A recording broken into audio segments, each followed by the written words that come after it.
But yeah, it's funny because they don't advertise in psychology very well, like what it's like to get a PhD. So undergrads, I used to when I had a lab and when I had classes, I would always like bring in either like young professors or graduate students and make them talk to my students, and they go, "Oh, that's so different a lot of times than what I thought it was." And yeah, it's really like a horrible process. I mean, it's almost a necessary evil in the sense that like if you can write a 200-page paper, you could probably be a professor.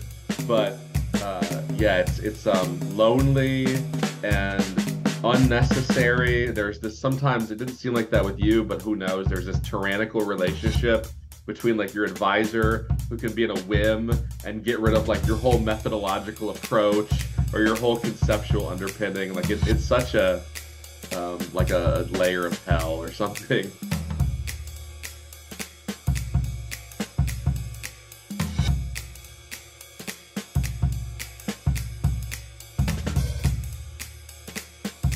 So then I said to Woody Allen, well, Camus can do, but Sartre is smartre. Boggles the mind, doesn't it? How's that supposed to make me feel? Hearing, vision, basic cognition. Yeah, very much so. And I'm very fortunate to be able to say this, or I consider myself fortunate that my relationship with all of my committee members was very positive and I felt supported. Yeah, that's perfect when that happens. Yeah, I got that vibe too, that it was very much there was no ego. I think a lot of it is when ego and incompetence get involved, that stuff starts to happen. And it just felt like the good version happened to you. Yeah. How long did you take to write the paper? Like, what was that? Yeah, it was I sort of started in September, like from Oh, that's ground not zero. long at all. Oh, that's a Yeah. pretty reasonable turnaround. And you had kind of published on this. I was saying this last time we met. I love that you already had a kind of like a personality of the type of researcher you were embodying and idealizing. So there's this thread of kind of like existential cognitive science happening in your research line. Yeah, I was again, I guess I again consider myself fortunate in this regard. For some reason, there's been a thematic thread running through everything that I've been doing since like 2016, and it sort of hit me after the fact, all of a sudden, and as a kind of serendipitous sort of discovery, that like all I have to do at this point is to contextualize this project in the broader scheme of what it is that I'm up to, and then Uh-huh. to articulate it a little more and to give it some more flesh and like definition. And Hmm. essentially, um, all I had to do so the first half of this school year, so from September till December, that was like the literature review portion. Uh-huh. I ended up writing like two and a half or three chapters in those months. Uh-huh. Then I saw that I'm running low on time and I have to do something about so I had to still recruit my participants and um, do interviews. And thankfully, this was a qualitative study, so I didn't n equals four, right? My Yeah, I was gonna say like your N. Um, One of the things in org psych that we always do is like N of 200. If you can do like a psych paper with a big N, it just increases the publishability yeah, exponentially, and a lot of young researchers don't kind of see that. So yeah, yeah, it's cool that you're doing this like N of 4. It's like who are you like yeah. Herbert Simon or something in It's 1820s? Like, oh, we had one participant, and that's this huge theory was blossomed out of it. yep, yep, yep. Um, Um, yeah, like John's era, really John Vervaeke's era, you could publish with like 20 participants or 10 participants sometimes and do really cutting edge yeah, cognitive science. Um, yeah.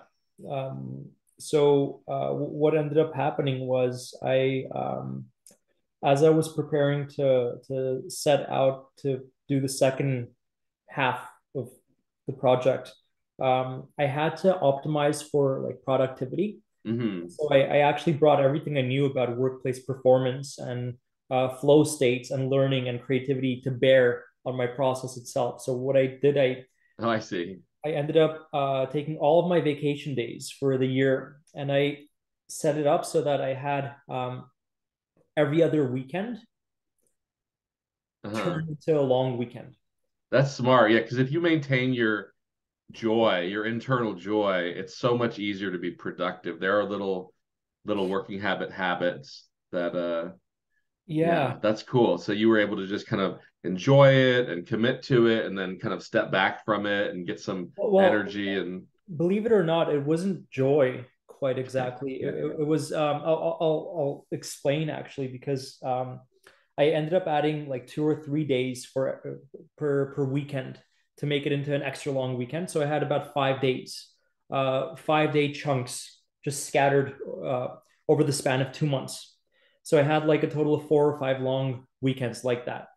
And uh, the first day, I would put everything else aside. I would lock myself up in my, well, where you see me right now in my yeah. office here, and at home. And what I would do is I would almost like pulling teeth very slowly. I would start bringing myself into the space. The first day was treacherous. Like the amount of inertia I had to work through in order to land in that space was quite a bit. Um, then something interesting would happen. All that like energy, all that pent up like frustration, starting from day two, would actually start to get the ball rolling, and I would find myself in a flow state, like in a very intense flow state for the duration of that weekend, where I would literally like forget about everything else, whether it was food or sleep, or and I let go of all structure. It was like it was almost like a self-induced psychosis state, so that I could like swim in this world and then immerse myself in it and then extract something from it. Yeah, yeah. And No, it's very ritualized. It feels like there is yeah, this like these two worlds happening, the ritual world and the like the ordinary world, and you're diving into to them. yeah. That's really cool. And it was yeah, it took a toll on me. I'll be honest. The like kind of burnout that I've been experiencing. It's I've never had that before in my life. I had to like actually like take a few sick days and then give myself around 3 days to basically be comatose and like just watch TV shows and eat and sleep and nap Uh-huh. throughout the day. Because you And were just in these like dysfunctional routines yeah, doing like intense cognitive with weird meal frequencies and exercise frequencies and stuff. Yeah. Before academia, I was like the fittest person you'd ever see. Like I had such a normal routine and it pulls you cognitively, like it really rips apart the kind of it's cool because it has its own internal organization, the academic world, that it's very high in structure and orderliness and things like that, but it's like a neurotic, oh, unsynchronized to the rest of society kind of orderliness. very much. Um, so yeah, that's you were in the belly of the beast of that world. Yeah, Yeah. and maybe to segue into I guess the subject of interest here. It's interesting that like I this process was very much made possible by bringing my knowledge of psychology to bear on my process of how to complete this task. Hmm. And my dissertation topic ended up, well, being about psychological assessment using Hmm. the 5 factor model, the big five theory of personality. And I was anticipating that we would end up talking about some of that. I'm not sure where you wanted to go in our conversation. And Hmm. Yeah, yeah. So the Enactivist Big Five paper you wrote is what I wanted to focus on. Like I said last time, I've been diving into your work. I love, I missed the philosophy from the applied psychology because it's really cool that there's a very philosophical element to psychology. Like in my simple view, it's like there was kind of philosophy and religion, and then this period of kind of like folk psychology, and now we're in this like scientific psychology phase of history. Yeah, defining, so the folk psychology is very philosophical sometimes, but it gets so overlooked in the academic world a lot. So it's cool that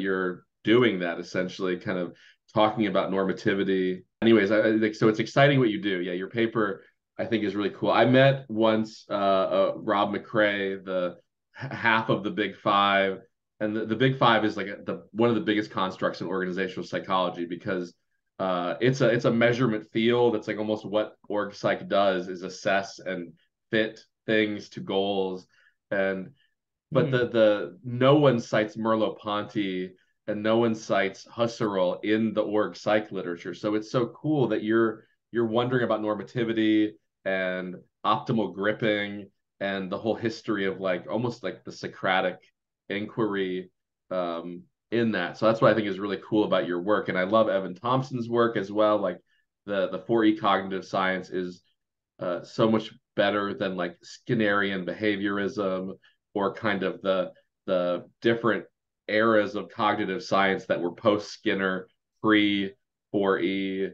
And then like the big five, right? Like in classes you'd hear about it all the time. Like it's descriptive, it's not proscriptive or describing any of the mechanics of the it's not explanatory at all. So that, you know, like your work and like Colin DeYoung's work are trying to make it into kind of a dynamic systems view rather than a descriptive kind of like fairy tale narrative view of humanity, is really cool because then it starts to get a lot of the underlying structures and um, yeah. So why did you?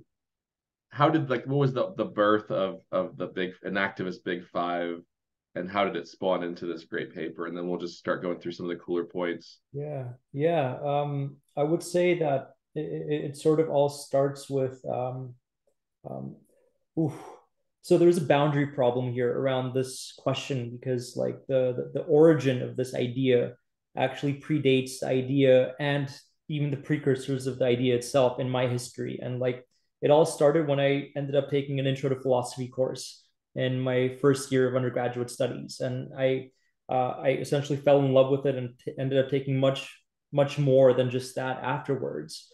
Then I felt a kind of disappointment in philosophy, in academic philosophy, because contrary to what it meant to be about, right, uh,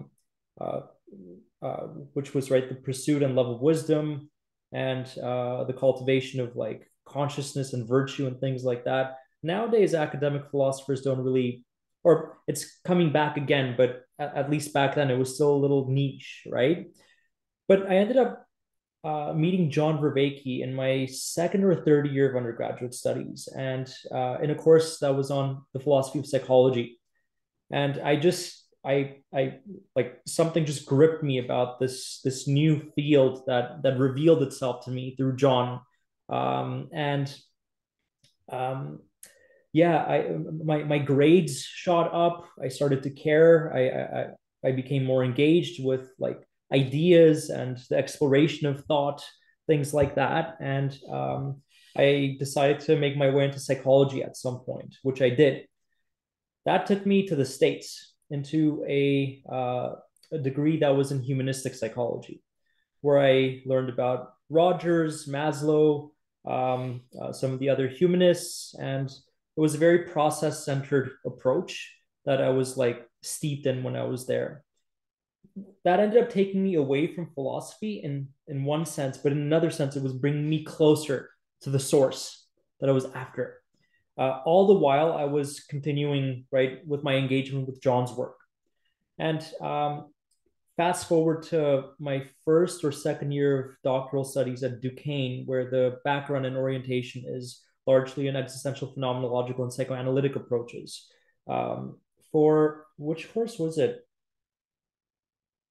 I think it was like a brain behavior cognition course or something like that I was taking, and I had to like pick a topic and do a lit review, and I came across Colin DeYoung's work. It took me like a month to read the cybernetic big five theory paper that he had published in 2015. It was a long read, and it was like it was it was a lot. It needed time. As I read this, I noticed that there's above and beyond the fact that something's cool happening with the shift from seeing the trait structure of personality from a purely descriptive light to a functional and explanatory one. What I noticed is that the way they parsed out the structure of the traits, right, as being parsed out into the two two aspects, right, the aspect pairs per trait, um, which I'll be happy to go over with you in a moment or so. I realized that it's possible to actually interpret this and make sense of the relationship between the aspect pairs as opponent pairs in an opponent processing relationship, like how John and his co-authors in the 2012 paper described the various opponent processes of the cognitive economy. What was it? Cognitive scope, cognitive tempering, and cognitive prioritization. Those were the three constraints they talked about. And I thought that there was an amazing sort of surprising and happy, pleasant uh, coincidence there of sorts, that this might be a theory, like a closeted theory of how relevance realization is taking place at the level of personality. Then I pitched the idea to John, and we decided to write the paper together. That took about 6, 7 months, something like that. We submitted it, got it revised, and then it became published. And then that ended up setting the stage for my dissertation research, which is on how to apply this to understand people's experiences of repetitious problems of distress through the perspective of traits as dynamical systems, essentially. That's just as quick a summary as I could have made it. No, that's perfect. Yeah. So you were interested in kind of systems and philosophy, and then you saw, I think I agree, like Colin Dionne's work really pivots the big five research in a cool direction. Like imagine being the first person to hear about like Gestalt theory, and you're like, what? It's technically psychology, but it's so different than what's happening, and it's at this pivot. And then I think what you and right like John do is you refine that pivot and you give it like this intelligible structure that explains why these divergences happen beyond just a correlational. Like we know G predicts, we know conscientiousness predicts, and then you're saying, well, it's because there's these opponent processes that if they over bias and become rigid, they become maladaptive or non-adaptive or non-functional. But in relationship, especially when you start having a system of opponent processes all working together in really cool ways, then you get this flexibility to expand the capacities of any agent inhabiting those traits, and there's reason to invest energy into the uncertainty of the traits because they have payoffs, and as these payoffs get explored, the reward is like actual normative beauty in some sense. If you really look at like the Platonic transcendentals, what you're saying with adaptivity and fit is that you're moving towards beauty and away from like ugliness or something like that as you refine your capacity to enact a diverse set of behaviors across a really uncertain, wide-ranging landscape, both in like the natural world and then in the social world as well. So it's like, oh, that's so cool because you're not just describing I'm the life of a party. You're saying being the life of the party is one way to gain affordances in a very dynamic landscape. And it's like, what a difference that little bit is. Very much. And Colin's work is very much revolutionary. I would say that based on my understanding of the literature and its history and personality theory and the trait approach in particular, there's been precursors to his approach, right? This sort of thread that's run through like Allport's work. For example, I was reading about this the other day that like he saw traits as being world involving. Mm-hmm. And what he said is the question is, in what way are they world involving? And that's sort of been one of the questions that's been there. And there's been different approaches to that question. And what Colin did, I think, is through his application of cybernetics, which is a framework for understanding how self-organization takes place in intelligent systems, or how intelligence is afforded by self-organizing processes, maybe is another way of talking about it. By applying cybernetics to the Big Five, he was able to situate the trait structure of personality in a plausible and robust functional architecture that could make sense of the adaptivity of the traits.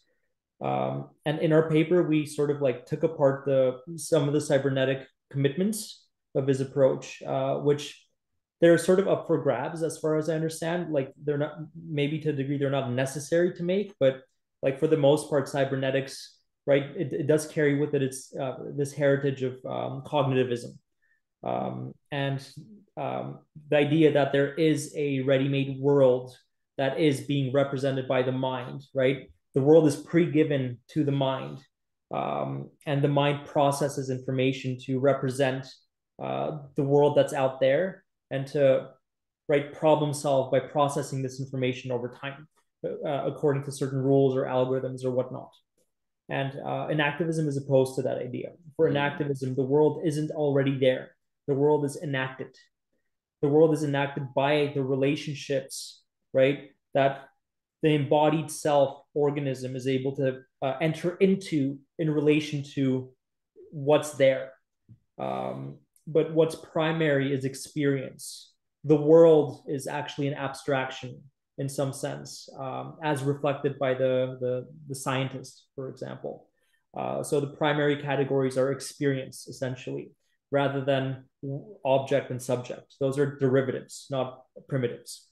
And so we just situated the cybernetic understanding of the Big Five in an enactivist frame and plugged in relevance realization to see how adaptivity is being adjusted and configured, right, from person to person at the level of dispositional tendencies to fit people to different parts of the world or different worlds even. And that, right, out of that, out of individual differences emerges a complexity of landscapes. And we haven't explored this bit together yet, but that really opens a new avenue for research, right? As to how it is that individual differences allow the group as a whole to become a master of all trades in some sense that none of the individuals on their own would be capable of achieving. So that brings culture and society in as well in a very interesting way. We haven't thought too much about that yet, though, I would say, or I haven't at least. Yeah, it's really tricky when you start looking at the kind of fact that we're both subjective and intersubjective, and our cognition is always exacting like kind of theoretical intersubjective space to know like, okay, well, if a baseball game is like what I think it'll be, then I get to go exploit that domain. And it's a social domain. It's not like a static world of nature. It's really like a contingent social world that's in flux and dynamic and self-evolving and surprising to itself and all these different things. And I always loved Gibson and the transjectivity that he brings in the affordance landscape. And you know, there's 4 or 5 or even like 8 or 10 kind of students of Gibson's that are just as rich and that push all of that kind of transjective participatory view of the person rather than like a will and a world that are pre-formed and that are kind of resting on the Cartesian modern enlightened view that like we know what a swan is. We're just going to encounter more types of swan and it's a very static kind of world and it's so shocking even in like the rats that they use in medical studies. They raise those and then they put them in like one will be in the top left cage, the other will be in the bottom right. And even though they were genetically cloned from like the same molecular structure, they're different. Like they have different personalities, different strategies. So even being born, you know, down the block from where another person is, all the transjectivity that's happening creates radically different beings.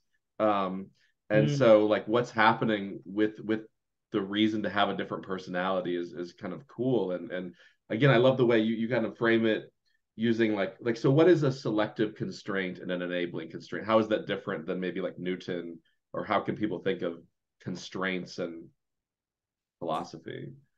Yeah, I think so. There's technical definitions of these terms in dynamical systems theory, and what I would rather do actually right now is to talk about how they can be appropriated into and understood in the context of lived experience, actually. Great, And perfect.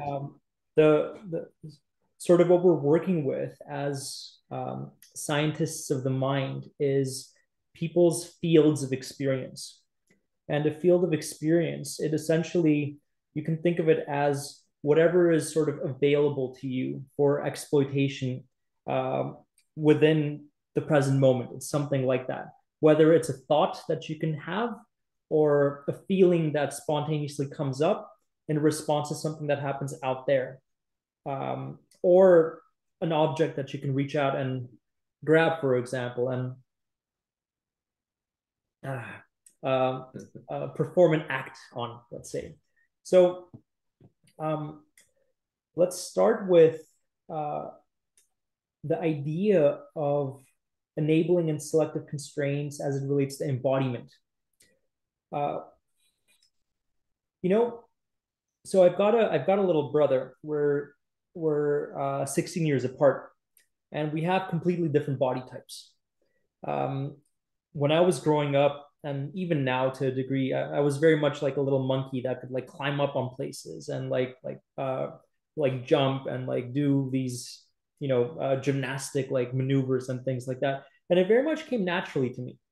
Now, my little brother, he's not like that at all. When him and I both look at like let's say a desk or a table or something, for me, it the kind of affordance that naturally presents itself to me before me is a climb upable place. For me, I literally perceive it as a climb upable place. For him, it's an obstacle. He's got to go around it. If we both climb on top of it, for me, it becomes a jump offable place. For him, it's a fall offable place. And so there's this idea that there are certain conditions, let's say, when it comes to one's manner of embodiment, that make certain possibilities more likely and make certain other possibilities less likely. Now, if we're thinking about body type and weight and these sorts of things, then given my manner of embodiment, right, I'm more slender and uh, compared to my little brother.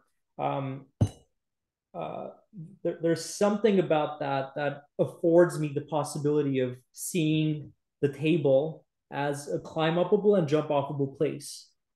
So that becomes more likely, and for him it becomes less likely. The point here is that this idea of what possibilities for interaction and engagement with the environment, what participatory possibilities are available and accessible to a person, they're shaped and prefigured by all sorts of different conditions that change their probabilities, that affect their probabilities. And so enabling constraints are constraints or conditions that make a certain participatory engagement more probable. Selective constraints, on the other hand, are conditions whose presence makes that manner of engagement less probable. And so you can take this way of thinking about manners of engagement with the world and with aspects of the world and extend it across the various dimensions of lived experience, not just interaction with the environment, but interaction with thought, for example, or interaction with reward, or interaction with threat, or interaction with others, or interaction with the future and timescales. And that's what the big five categories are descriptions of individual differences in the kinds of enabling and selective constraints that are acting on a person at the level of their personality, right? In other words, conditions that make certain types of behavior or cognition or emotion or motivation more likely and certain other types less likely along the five major dimensions of personality functioning. So extroverts, for them, there are more possibilities that tend to be available spontaneously, just innately, for the pursuit of rewards and opportunities in the world. Colin calls this behavioral exploration. Mm-hmm. That's what he attributes this dimension to. For introverts, the manners of engagement that constitute exploratory modes of behavior in the world, they're less likely. And that manifests itself at the level of experience, whereby if somebody who's an introvert hears about an opportunity to go to a party, for example, that's happening next door, or an outing of some sort, or the chance to engage with others or whatnot, they're going to be, in all likelihood, more indifferent, right, towards those possibilities. And so exploratory engagement is less likely, right, to manifest as a mode of behavior from them, given their trait measure, let's say. So the same sort of individual difference, what trade-off manifests itself along the other four dimensions. With conscientiousness, we tend to prioritize future goals and problems and their solutions over more immediate ones. We care more about rules and structure and order and planning and preparation. It's a way of managing the uncertainty that might be brought about, that might actually harm us or impede us in pursuing our long-term goals. Whereas people who are less conscientious, they tend to be more centered, right, around the present, around what's more immediately present, temporally speaking, than not. Would it be helpful to go over the other three as well?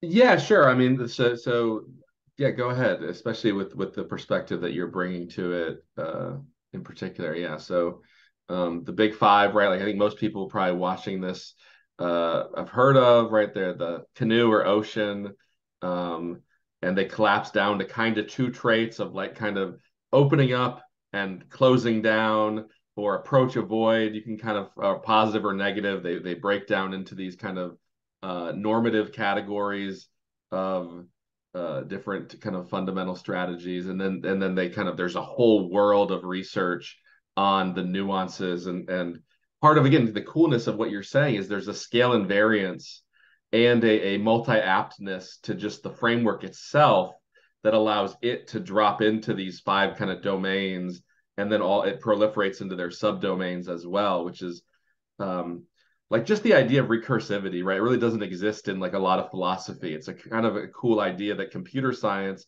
makes so obvious. Like if you're recursive, you can write code in 50 characters that takes 25,000 characters if you're doing it like algorithmically and in a kind of a bounded, finite, exhaustive way. So that's, again, some of the elegance and the beauty of this is just how scale invariant that it goes all the way to the top of the person, but as narrow to the domain as possible. And yeah, so what are the other kind of traits that are important to people talking about this? Yeah, so let me lay out a plan first, actually. So let's go over the remaining three traits, and then let's talk about one trait as a case example, illustration Perfect. of how the opponent processing is taking place exactly within that trait between the aspect pairs. Yep. And then let's ascend up the personality hierarchy to the meta traits, stability and plasticity, and talk about how that ties into this as well. How's that sound? Yeah, that's perfect. Yeah, exactly. Okay. Yeah, I like that. Okay, so next you have, let's say, agreeableness, trait agreeableness. And this really is the individual differences that correspond to how people prioritize their own versus others' needs. And so the sort of layperson way of thinking about this is the more you example. Uh, uh, did you? So yeah, just say agreeableness again. We'll try Yes, forceful yes. bag. Yeah. The more agreeable somebody is, the more they care about maintaining peace in some sense. They don't like conflict, they don't like confrontation.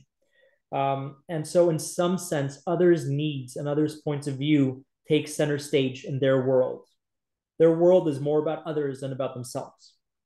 Whereas people who are lower on trait agreeableness, they are less concerned with peacekeeping, and they are more readily able to put forward and advance their own needs, their own preferences over others. And again, you can think about, right, individual differences on this dimension as differences in which of those types of behaviors or behavioral tendencies is more likely to manifest in a given social interaction, let's say, or social context. So again, enabling and selective constraints are built into the structure of what we're talking about. Next, you have trait neuroticism, which, according to this framework, is one's attunement to the world as threat. What that means is that people who are higher in trait neuroticism are more likely to experience any rises in uncertainty in their experience as indicating the possibility of threat, some sort of risk of harm or injury or loss, and their defense systems are more likely to kick in. What I mean by that is the fight, flight, freeze response, more or less. So like people who are more neurotic tend to have more a greater experience of anxiety, for example, or depressiveness or anger and moodiness, things like that.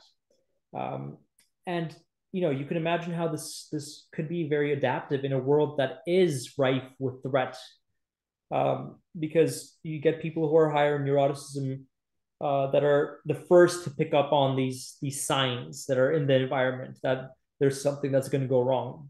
On the other hand, right, people who are lower in trait neuroticism, if they were in environments like that, they probably would make lots of false negative errors, right, assuming that there's no problem, right, when in fact there might be a problem. And then in a survival context, you're screwed because you miss all sorts of threats. So again, there's a kind of enabling and selective dynamic going on here, in that individual differences on that dimension, they alter the probabilities of the world showing up as a place of threat, and oneself showing up as right, one who must either fight and address the problem that is picked up on that's there, or run away when possible. And so now we're left with the final trait. Which one is it? Agreeableness, neuroticism? I don't think we've done openness yet. We have, funny.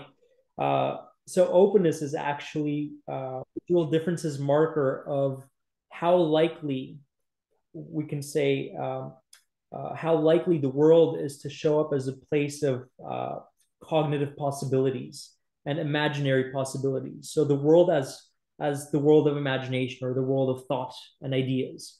And so people who are higher in trait openness, they tend to they tend to see all these possibilities above and beyond what's already there, and maybe even at the cost of missing what's actually there in front of them.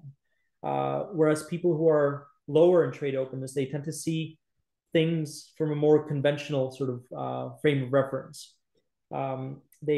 They're not the type to look outside of the box as their first sort of reflex when faced with a problem or with a question of some sort, with a cognitive task. They're more prone to relying on rote learning and rote problem solving than on creative engagement for addressing their problems. So the interesting thing there is that individual differences on this dimension are a marker of individual differences in the kind of the degree of complexity almost that one is likely to engage in when solving any given problem. And so the higher you are in openness, the more likely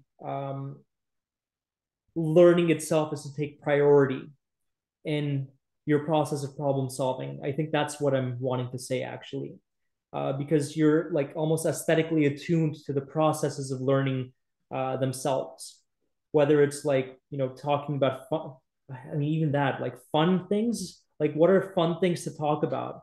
Fun things are fun things to talk about only from the perspective of one who appreciates, right, the aesthetic beauty that comes with thought and the imagination. So there's a kind of presupposition here built into the statement that there are fun things to talk about, right? Like ideas that are fun, or experiences and things like that. That it presupposes a kind of attunement to the processes themselves, rather than just a product of problem solving, which is the solution. And so, how's that for now in terms of? Yeah, that's great. I think it's a good framing of the big five, and in ways that um, kind of shows that they all like in your paper, which I'll link, they deal with different kind of like broad aspects of what it's like to be a person, of the experience of personhood in the world, and they do both, right? So it's not like openness is just enabling or just selecting. There's elements of like, okay, well, do I construe this as something very traditional and like what I've seen before, or is this very ill-defined and there's so much possibility? Or like you said with conscientiousness, do I really care about now or later? And there's huge trade-offs, right? If I worry about the 80,000 ways I could die, I might actually die before I address those 80,000 ways. But if I don't think long term, I might have my entire niche collapse, and then I die within the niche that I thought I was dominating. Um, and all of these kind of biological concepts of systems shows up a lot in like the Darwinian view of like tall birds like tall trees, and short birds like things on the ground. And so there's all this fitting happening in essentially an uncertain, almost Heraclitan flux happening. And then, like you said, I think there's actually really cool if you're into personality research. If you're into personality research, it's really cool that like there's so much to look at here. You can totally spend an entire life digging into this in so many different ways. Um, yeah, so then I guess let's go up to the kind of higher level that you were pointing to. Sure, sure.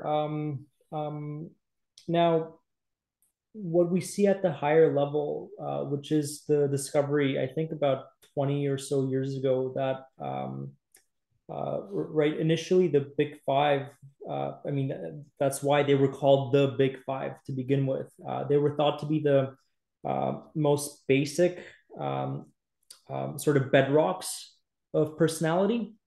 Like you can't get any more general and broad than the five major traits. That was the idea. But then they discovered that there are weak but reliable associations between um, traits conscientiousness, agreeableness, and neuroticism on the one hand, and traits extroversion and openness on the other hand. And they posited the presence on those grounds of two higher order meta traits that are now commonly referred to as stability and plasticity. So yeah, so we're talking about plasticity and stability as these kind of factor analyzed meta traits that we're hiding in the big five, essentially. So yeah, go ahead. Yeah, yeah. And essentially, meta trait plasticity, it accounts for the shared variance of conscientiousness, agreeableness, and neuroticism. And the idea here is that meta trait stability accounts for the likelihood that the system is going to remain the same despite changes in the environment that might actually happen. Whereas meta trait plasticity, as it accounts for the shared variance of extroversion and openness, what it accounts for is the likelihood, individual differences in the likelihood of the system changing itself in order to adapt its fit to the changing environment, so to speak. And so what we see here is a fundamental kind of trade-off happening. The fundamental trade-off is this, that there's an entire continuum of environmental conditions varying from highly static to highly entropic. There are environments that are going to be greater in flux, and there are environments that are going to be more or less stable across time. So you could imagine, right, living in a world, or actually, let's say, a part of the world that's like around the equator where the seasons hardly change over the course of the year. So there's less variance, right, to account for and to fit oneself to across the calendar year, to plan ahead for example, than if you live right further off or out from the equator, where there are 4 seasons, let's say, over the course of the regular year. And so the idea here is that it's hard to predict which of those types of world you're going to be in. And so we need to design you in such a way that you will have both of these capacities in you, the capacity and the propensity to remain as you are, and the capacity and potential to also alter yourself to maintain fit with a changing environment. And the two meta traits are in a trade-off relationship where the trade-off itself is set to optimize for a certain kind of world that requires a certain degree of stability, right? So that you can fit yourself to what remains invariant across contexts. And right, the part that's there to help you to fit, to flexibly fit and adapt yourself to a changing environment, so that you can track what is variant and to maintain your fit by doing that across time. And yeah, that is exactly right. That returns us to the same basic functional architecture of the relevance realization framework. This is the trade-off between efficiency and resiliency, taking place not at the level of states, which is, I think, how John and his co-authors intended it initially, but now it's taking place at the level of traits. The kinds of dynamical processing and processes that take place across longer time scales, that are meant to fit to worlds that unfold across longer time scales. That's the idea, I think. Yeah, because if there was no sentience in the universe, then it would all just kind of keep optimally fitting through natural processes. It wouldn't matter. But because there's a self-awareness to a subset of autopoietic agents where they want to live, not just are they self-organizing, but they want to self-organize forever. And then there's this contrast where, just like in nature, like K versus R selection and all these different trade-off relationships, when you get the trade-off right and you kind of like shift your strategy in the good way, you're flourishing. Your normativity like goes way up. And then when you make the wrong choice, it just goes way down, or it becomes wasteful and at least stays flat, which is a negative because you're using resources. The idea that we're not these angelic disembodied creatures, but that we have like metabolic limitations that we're constantly worried about, and self-transcending even, both is such a weird idea compared to this Cartesian mono substance that almost floats in being above being, or something wild like that, where this is like a tension that exists. And so good. So what else do you want to say about this metastructure? And then maybe we can look at some of the more like philosophical aspects of the whole line of thought that you're doing here. Yeah. I guess before we move back into the realm or world of philosophy, a couple of things I'll mention is that maybe I'll touch on some of the main research findings of my dissertation. Mm-hmm. So I want to talk about very briefly about two things, what I term compensatory functions and decompensatory functions. So let's backtrack for a moment to the context of repetitious problems, right? Patterns that we're all sort of stuck in and can't seem to escape. That was the context of my dissertation research. I wanted to understand how people's traits are implicated in their particular patterns of distress. Without getting into the details of it, essentially what I learned was that there are some, like when people are able to disrupt their own patterns, what seems to be happening is they are either adding some sort of condition that in some sense seems to adjust their trait level at the level of experience, which optimizes the fit between them and the world, what the world is requiring What I was saying is that I found that when people are able to correct their own selves and escape or seemingly escape their repetitious problems, what seems to be happening is one of two things. One, either they are adding some sort of variable into the equation that is apparently adjusting their trait level from its baseline to better fit the world. So, like, let's say somebody is typically quite anxious and withdrawn and not very assertive, let's say, and they are trying to go out on a date and enjoy themselves. Um, in one of the participants, what seemed to work was developing an actual friendship with the person he was going out with to curb some of the anxiousness and withdrawnness and lack of assertiveness that would otherwise hold him back from initiating something of a more romantic nature, for example.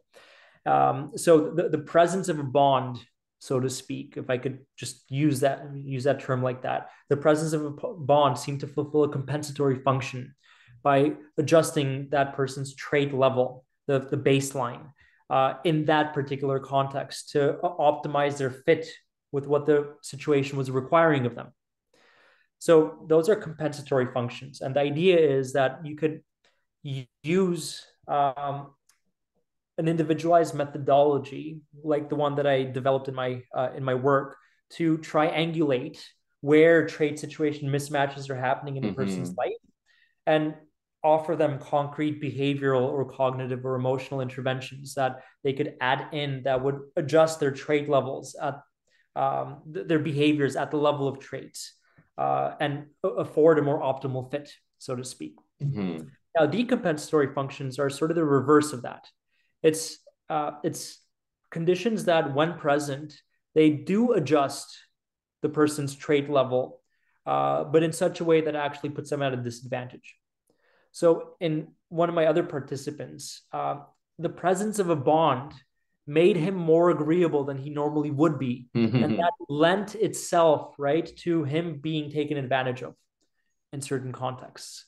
And so the same thing that fulfilled the compensatory function in one case seemed to do the opposite. It fulfilled the decompensatory function in the other case.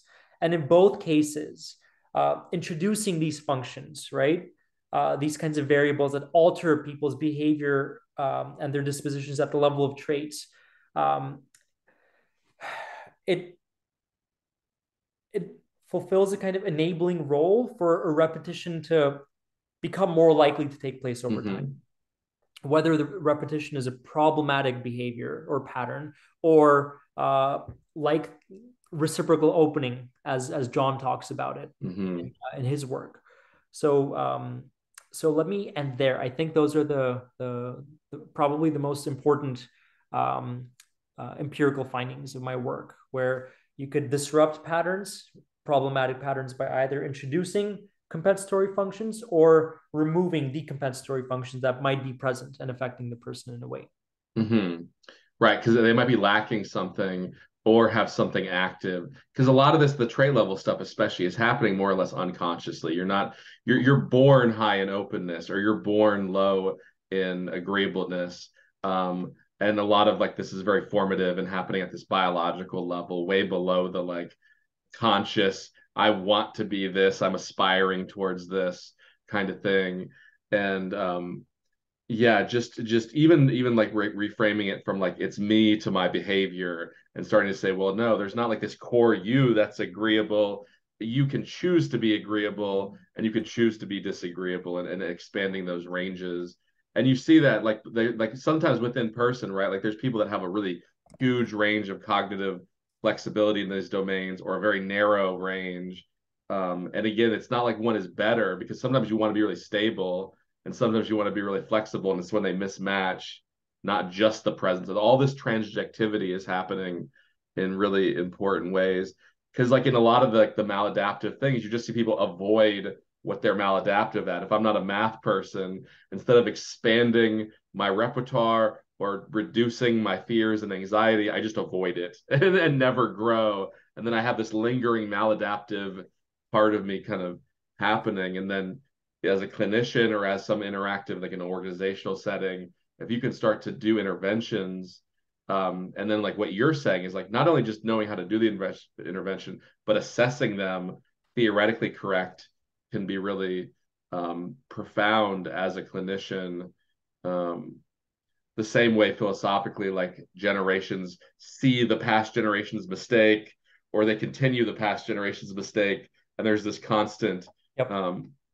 process of evolution happening. Um, so cool. So, is there any other parts of the theory that you think are really cool to talk about, and then maybe we can just go into like the philosophy of it and why it would be cool for philosophers to kind of take this approach or things like that. I think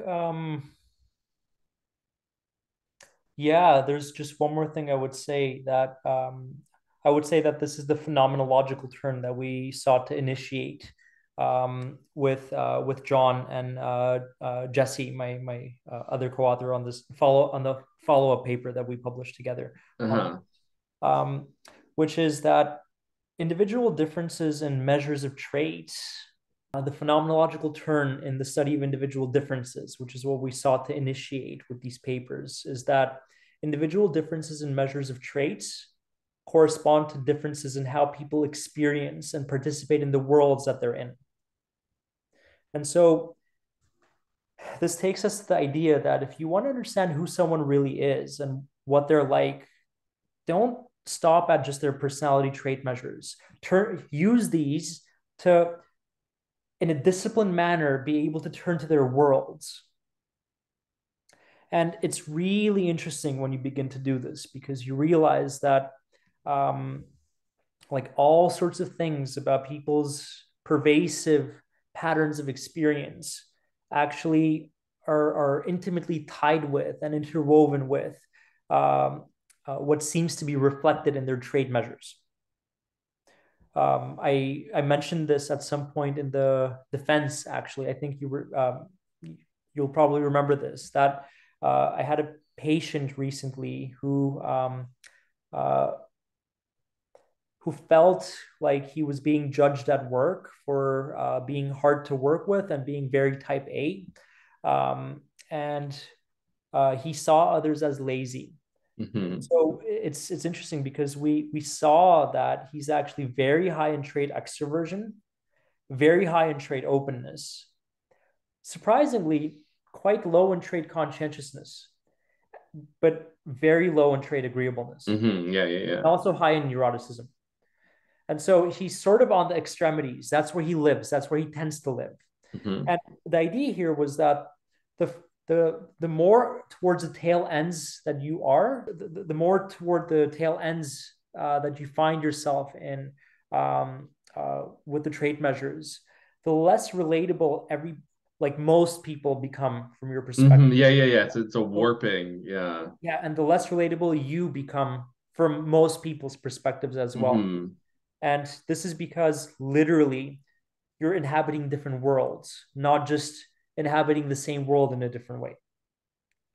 Yeah, And because this this, really attacks the frame problem idea head on, and it says like not only is framing unavoidable, but it is the phenomenological experience. And so when you realize like how much transjective, unique relating any one particularized part of the universe is doing, it's really filtering like so much through that. And there's so much kind of quality to that experience that when I had a cousin in college, she had a roommate and she was so high in orderliness and they were so low that she saw a filthy roommate that was annoying, and the roommate saw like a annoying roommate that was like making up complaints. And it's like they're just filtering consciously through these traits, and they're like, I see no disorder, I see nothing but disorder.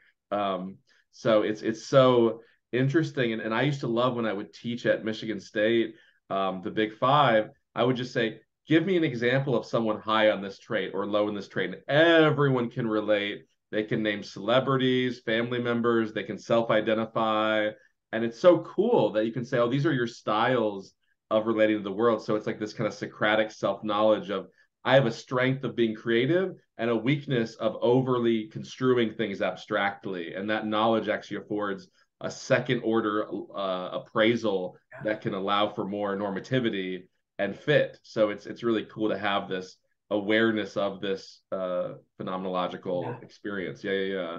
very much so. And it's not like one is bad. It's just that they're just who people are and they're not fitting or they're fitting. So it's people really judge themselves and go like, oh, I'm so high on agreeableness. What's wrong with me? Or I'm so high on neuroticism. It's like really you just need to stretch and find the environments that reward those things really highly because there are environments where the most agreeable person becomes super successful. And then there's environments where they just suffer excessively. And yeah, having this perspective that it's not just this epiphenomenon, it's not just trivial, it's very much constitutive of how we are as beings. That I think, yeah, the value of it to philosophy is almost where personality comes back into the domain of philosophy in a lot of ways.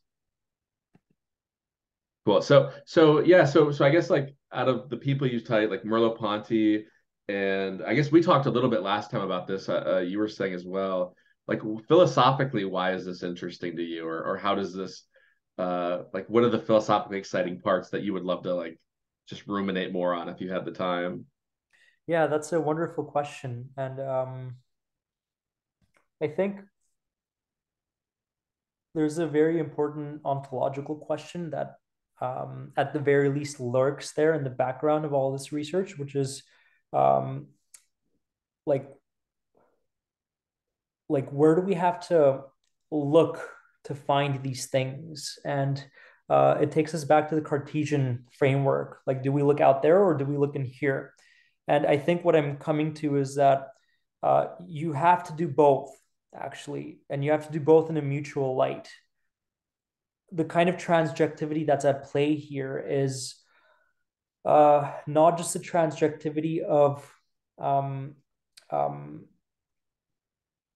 how things are, but how things can be known or how things can best be known. And let me flesh out the distinction a little bit between those two. So um, essentially, the enactivists talk about the world of the organism as sort of a function of their structural coupling patterns.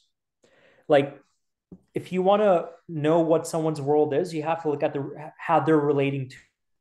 If you want to know what somebody's world is like, you have to turn to how they're relating to it. And so, like, these different things are actually co-implicated in a very interesting way. And I'll give an example just to illustrate very briefly. Like, if you see somebody sort of like jumping up like this, right? You see their facial expression. They look startled. They look afraid. Something just, right? So what that says is the world that they're in relationship with just became a world as threat, Mm. a world as possible death. It's something like that. And that world is implicated and entailed by their behavioral reactions in the moment, and also the world of their thinking and their emotion and their motivation. Holy crap, that looks dangerous. The illustration that I was trying to craft here was meant to show that, right, even in a simple like response, like being startled and afraid, there's a whole world that's gathered, almost in a Heideggerian sense, Mm-hmm. in terms of, right, what's implicated that you're responding to threat, and what is arising within you and around you while that world is taking place, which is, oh shit, right, at the level of cognition, which is elevated heartbeat, um, at the level of like physiology, Mm-hmm. which is fear, right? It's that like feeling in your gut that makes you want to shrink away and like run, basically. Mm-hmm. Which then implicates motivation. What am I going to do? How am I going to direct myself in the world now in response to this? And so, like, anytime there's an inner that's taking place, whether it's a thought or a feeling or a motivation, um, it implicates, right, a kind of outer that's also there in some sense. And so, what we find when we apply this framework is that the thread of transjectivity runs through all these different layers of experience and ties them together into a complex tapestry of sorts. Um, and what we're trying to do is trying to use the traits as the highest level categories to sort of capture the general themes of experience that somebody is undergoing, that might be problematic, in order to understand, right, which manners of relation with the world that are sort of constrained by the traits are being experienced as problematic, and in what way. And so that's the ontological sense of transjectivity that's there. Now, the Hmm. epistemological side of it is that in order to understand this, you need to understand that. But the moment you go there to see that, you need to come back here, because it's the relationship, again, it's the relationship between the two that grounds these dynamics that are of interest to us. So I would say that that's probably the most interesting philosophical idea that's there at the center of all this, if not underneath it all, um, uh, as far as I'm concerned so far. But I'm not sure if you have any thoughts or if you'd like to extend that, or yeah. No, I mean, I just think it's such a different way to look at the mind and the self than the kind of prior enlightened map or model, or especially like the behaviorist or the purely representational computational version of the self, or it the I love like Platonism. I don't know how into Plato you are, but like Plato had John Vervaeke, I mean, too, right? Like he has this idea of participation and how you know through participation, and how personality, right, like perspective emerges out of participation. So that would be kind of where your theory is starting to happen, is through participation with threat you become neurotic or you become extroverted.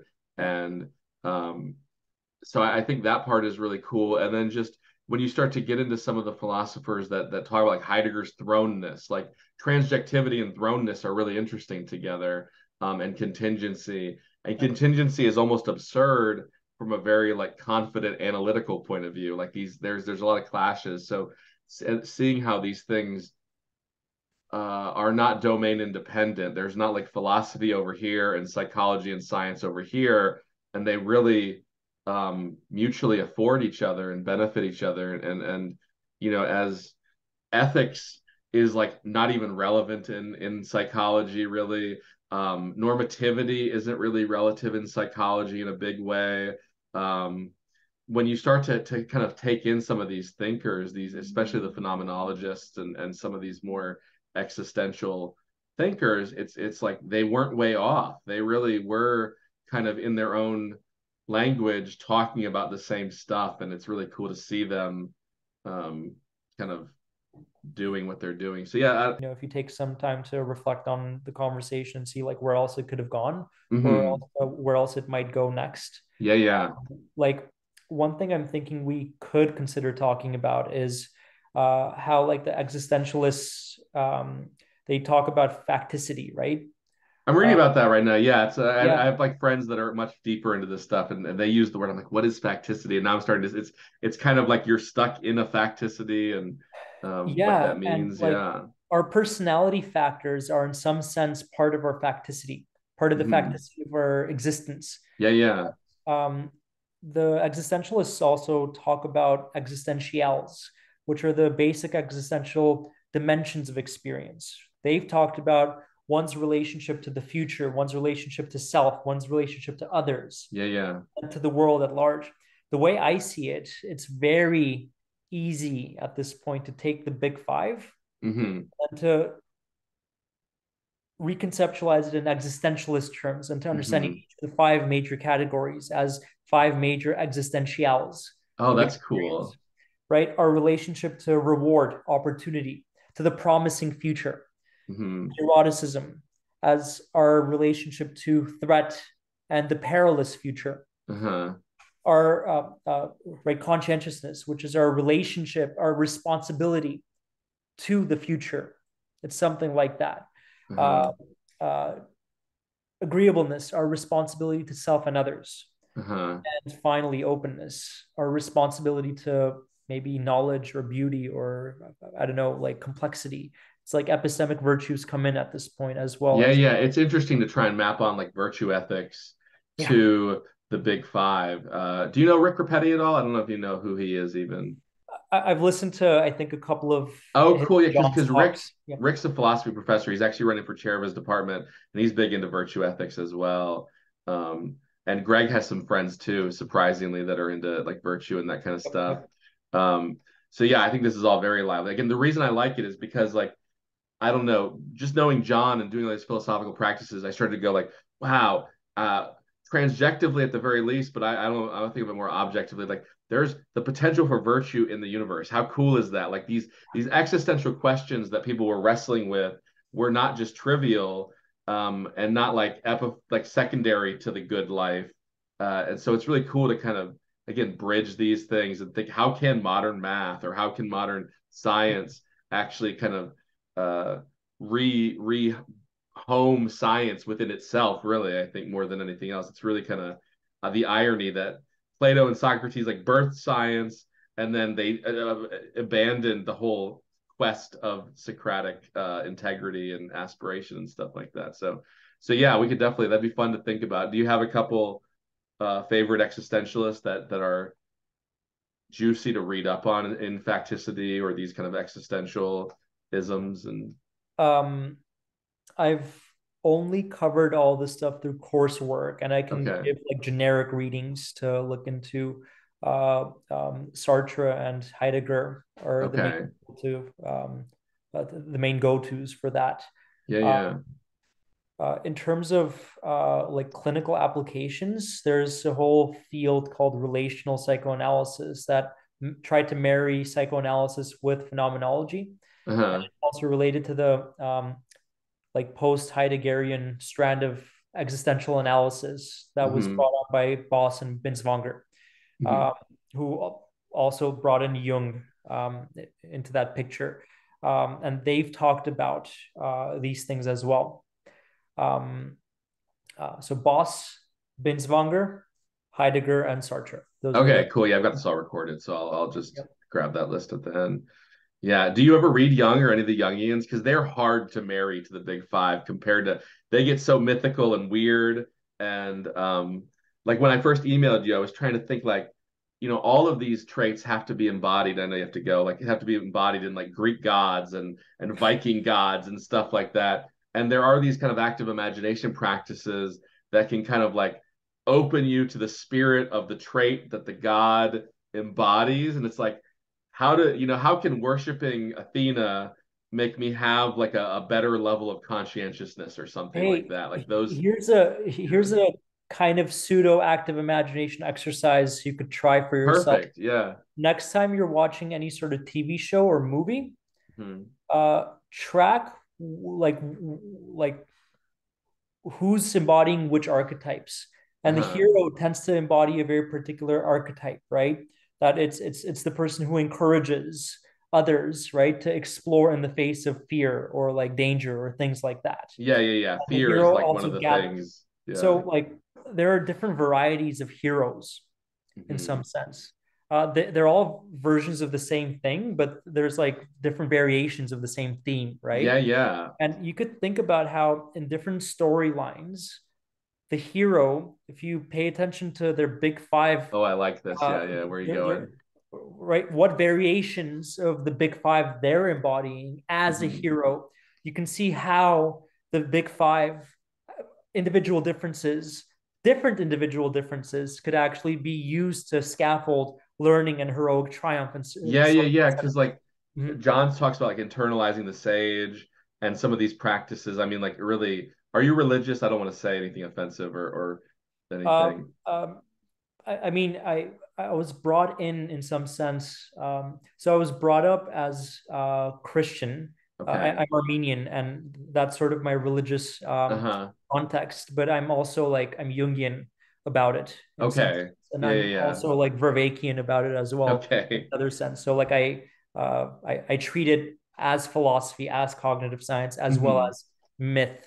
Yeah, so we're And probably very similar then actually on a lot of that stuff. But yeah, it's interesting the way um internalizing the sage is also internalizing conscientiousness or extroversion or low neuroticism in the face of threat and things like that. So it's a But bit also, ambitious and creative, but yeah, it's cool to but think about these also, things. I think here's the interesting Yeah, bit, and yeah, maybe we could leave off on this note. The perfect. Yeah, interesting bit is, are there any worlds in which it might not just be possible but necessary to internalize the sage as high neuroticism, or the sage as low conscientiousness, yeah, or the yeah. sage as any of these other counterintuitive factors? Hmm. Because if it's about fit, then what you're trying to do is to cultivate a certain kind of flexibility so that you can become more and more multi-apt to the full depth and breadth of experience Uh-huh. in some sense. And that can't happen if you're just stuck in a particular niche or Hmm. micro world in existence. So what might that look like? Internalizing the sage as high neuroticism, Yeah, yeah. sage as low conscientiousness or low extroversion or whatever. Yeah, because And John asked you about like ethics during your defense. He was like, "Here's a hard question." He asked about kind of humility and yep. virtue and stuff. So I like where this is headed. Yeah, let's keep this going.